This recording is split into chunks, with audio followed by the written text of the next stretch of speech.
মুসলিম উম্মার নেতৃত্বদানকারী দেশপ্রেমিক সকল ইসলামী দল, ব্যক্তিত্ব, স্কলারদের মধ্যে ভিন্নমত থাকা সত্ত্বেও আজকে একটি ঐতিহাসিক ঐক্যের যে পরিবেশ এবং সম্ভাবনা দেখা দিয়েছে, সৈয়দ মোহাম্মদ রেজাউল করিম রহমানের আজকের ঐতিহাসিক মঞ্চে যারা বসে আছেন তারাই হচ্ছে এই ঐক্যের মহাকাণ্ডারী।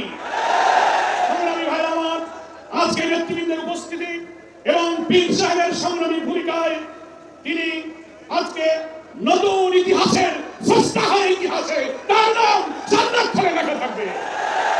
সংগ্রামী দেশবাসী ভাইরা, আমি অন্তর্বর্তীকালীন সরকারের প্রধান প্রফেসর ডক্টর মোহাম্মদ ইউনূস আপনাকে বলতে চাই, আপনিও ন্যাশনাল কনসেনসাস কমিশন যেটা হয়েছে তার আপনি চেয়ারম্যান, তার কো চেয়ারম্যান করা হয়েছে প্রফেসর ডক্টর আলী রিয়াজকে। আর নির্বাচন কমিশনের প্রধানকে আমি বলতে চাই, আজকের এই সমাবেশ থেকে, এই জনসমুদ্র থেকে এই বার্তা যদি আপনারা বুঝতে ভুল করেন, পিওর পদ্ধতি ছাড়া নির্বাচন বাংলার মানুষ গ্রহণ করবে না। আমি প্রধান উপদেষ্টা, নির্বাচন কমিশনার সকলকে বলবো, আপনি জাতির উদ্দেশ্যে নিরপেক্ষ থাকার অঙ্গীকার করেছেন। আপনার অঙ্গীকারের প্রতি আপনি সাবধান থাকবেন। আপনার কোন কোন ভূমিকায় জাতির মধ্যে কিন্তু সংশয় তৈরি হয়েছে। পরিষ্কার বলতে চাই, আপনি সোজা থাকবেন। আমরা আমাদের জন্য কোন দলের জন্য আমরা পক্ষপাতিত্ব চাই না। 2000 ছাত্র জনতার জীবন, হাজার হাজার মানুষের রক্ত, 17-18 বছরের মানুষকে ফাঁসি, অত্যাচার, জুলুম, রিমান্ড, ট্রান্সফার নিয়ে বীর মাসাইদের নির্বাচন করেছেন, সেই সংগ্রাম আমরা ব্যর্থ হতে দেব না। গভর্নমেন্ট একটা কথা বললেন, রাষ্ট্রীয় টেলিভিশনে একটা কথা বললেন, কোন একটা দলের কাছে আলোচনায় গিয়ে সে কথা আপনি ভুলে যাবেন, এটা নিরপেক্ষতা বন্ধ হয়েছে। আপনাকে বলতে গিয়ে আপনি সোজা থাকুন।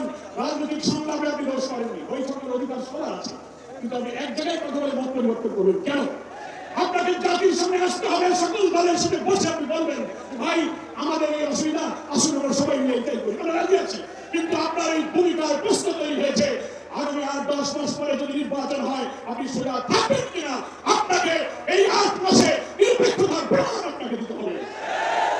আপনাকে নির্বাচনের আগে সত্য মানবতা বিরোধী গণহত্যাকারীদের বিচার অবশ্যই দ্রুত দৃশ্যমান করতে হবে। দিল্লিতে বসে দিল্লির কর্ণধার শেখ হাসিনা এই বাংলাদেশকে আবার উস্কানি দিয়ে ভারতের সেবা দেশে পরিণত করার ষড়যন্ত্র করছে। অবিলম্বে নির্বাচনের আগে এই বিচার আমরা দৃশ্যমান দেখতে চাই। সংস্কারের ব্যাপারে অনেকে ঢিলা দিচ্ছেন, মানে ইলেকশনের সংস্কার একসাথে হবে, ক্ষমতায় গিয়ে করবো। কিভাবে বুঝলেন যে ক্ষমতায় যাবে? জনগণের ভোট লাগবে, 5 তারপরে আপনি ক্ষমতায় যাবেন। এই ফ্যাসিবাদী আমলের রাজনৈতিক সাংবিধানিক সরকারের যে কাঠামো তৈরি হয়েছে বাংলাদেশে, এই কাঠামো তছনছ করে দিয়ে নতুন বাংলাদেশের নতুন বন্দোবস্ত কাঠামোর জন্য অবশ্যই মৌলিক সংস্কার প্রয়োজন। এই প্রশাসনিক ব্যবস্থার মধ্যে আমরা নতুন কোন ফ্যাসিবাদ, নতুন কোন হাসিনা আমরা জন্ম দিতে চাই না। এই সংস্কার আমাদেরকে করতে হবে। আন্দোলনের শহীদ আহত যারা তাদের চিকিৎসা পুনর্বাসন করতে হবে।